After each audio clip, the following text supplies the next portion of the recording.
வணக்க நண்பர்களே. அனாதை இல்லத்துல ஒரு தாய் இறந்து போறாங்க. அவங்க குழந்தைகளுக்கு தகவல் சொல்லப்படுது. ஆனா அந்த குழந்தைகள் அந்த உடலை பெற்றுக்கொள்வதற்கு வராமல் வாட்ஸ்அப் காலிலே வந்து அந்த இறந்த தாயை பார்க்கிறாங்க. உடனே அந்த நிர்வாகம் அடக்கம் செய்வதற்கு ஏற்பாடு பண்ணுது. அதை அந்த வாட்ஸ்அப் காலிலேயே அந்த குழந்தைகள் பார்த்துக்கிட்டு இருக்கிறாங்க. எட்டிய தூரத்தில் இருக்கிறாங்க. ஓடி வந்து தாயுடைய உடலை பெற்று அடக்கம் செய்வதற்கு கூட மனம் இல்லாத அந்த குழந்தையுடைய அந்த ஈரமில்லாத இரக்கமில்லாத அந்த பிறவிகளுடைய அந்த குணத்தை நினைக்கும் பொழுது இந்த உலகம் மனிதத்தன்மை இழந்து கொண்டு சுற்றி கொண்டிருக்கிறதே என்பதை நினைக்கும் பொழுது வேதனையாக இருக்கின்றது.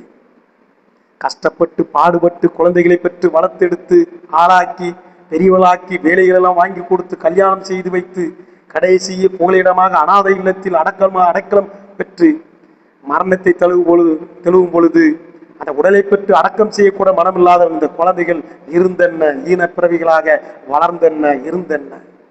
அதை விட ஒரு கல்லை பெற்றெடுத்திருந்தால் ஏதோ ஒரு கோயில் சன்னதியிலே அந்த கல் கட்டடத்துக்கு நடுவிலே இருந்து அந்த கோயிலுக்கு பெருமையை சேர்த்து கொண்டிருக்கும். வருகின்ற போகிற பக்தர்கள் எல்லாம் அதை வணங்கி கொண்டிருப்பார்கள். ஆனால் இந்த தாயாக போனதால இன்று அனாதையாக அந்த பிணம் எரிக்கப்பட்டு இந்த வாட்ஸ்அப் காலிலே அந்த குழந்தைகள் கண்ணீர் சிந்தாமல் மௌனமாக பார்த்து கொண்டு வேடிக்கை பார்த்து கொண்டிருப்பதை நினைக்கும் பொழுது என்னடா உலகம் இது. நன்றி, வணக்கம்.